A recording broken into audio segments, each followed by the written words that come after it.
Good morning, or whatever time it is where you are.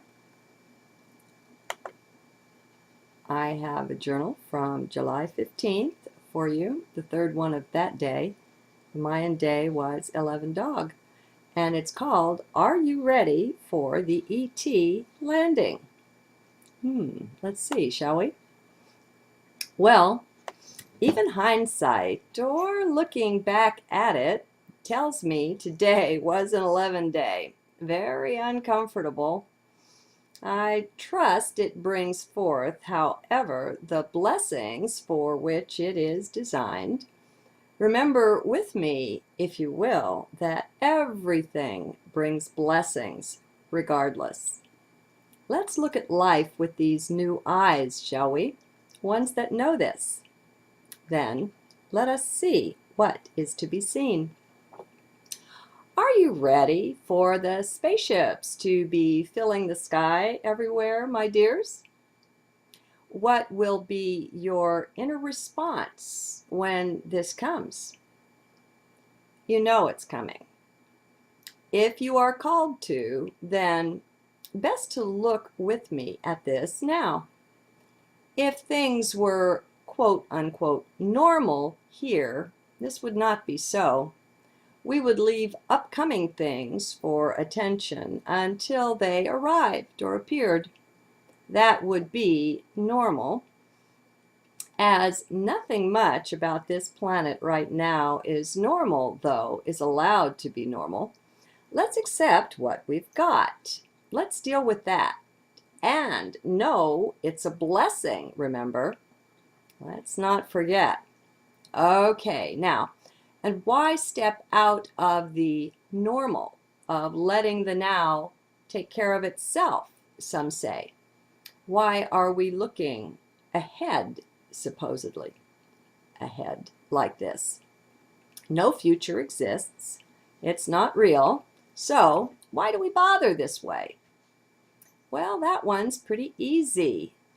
It's because we've been filled with ideas and beliefs designed to keep us from being both peaceful and ready.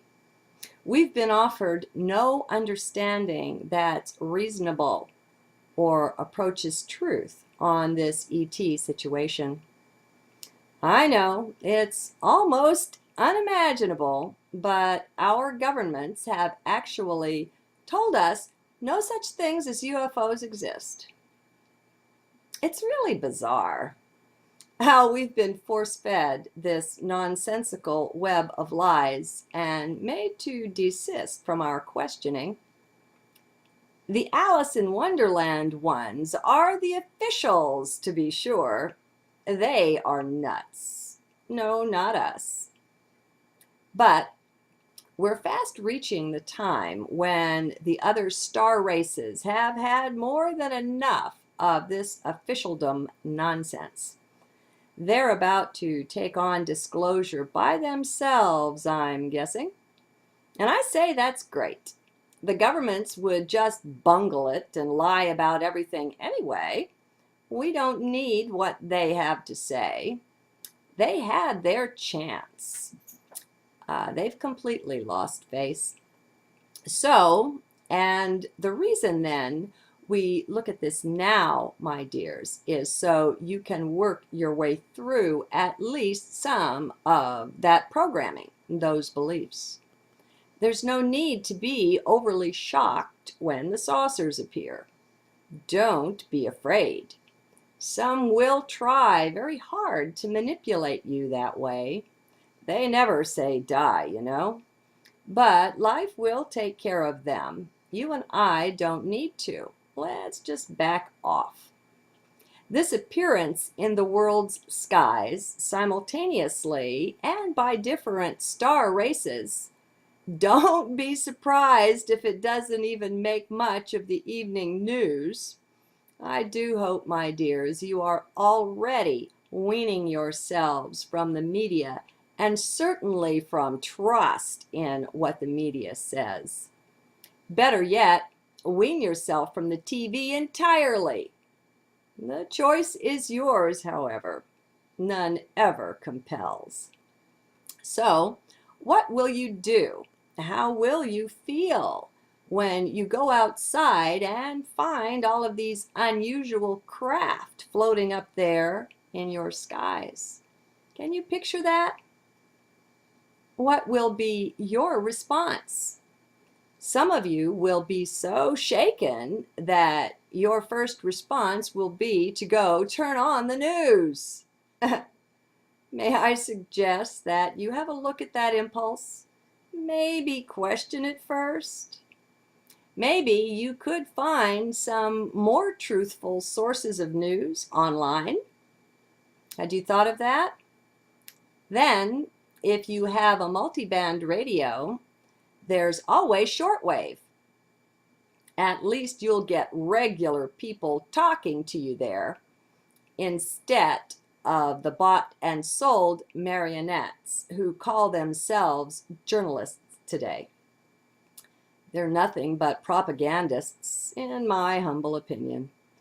Be sure to develop your own, though. Be in heart. Find your own inner wisdom.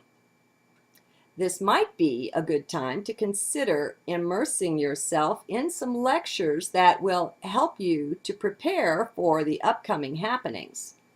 You know, I recommend Alex Collier for that, who paints the Andromedan's view. And there may be others, but be careful, my dears. Let me offer some cautions. First, there are any number of channelers that are basically disinformers. Not intentionally. They lace some truth with just enough misinformation to lead away from the truth. It can be subtle. You'd be amazed at these ET beings' facility in the realm of the mind. Don't underestimate them, please. And they're not necessarily extraterrestrial. I think a lot of them are from other dimensions. So, I feel the underlying fear in many of you with this discussion. There are many, yes, who think themselves well prepared and more than ready. These are impatient for disclosure and the rest. But may I ask you to slow down just a bit? You're following information you've received there, many of you, and that is of the mind. This is no time to be trusting the mind. This is an important time for heart. Some other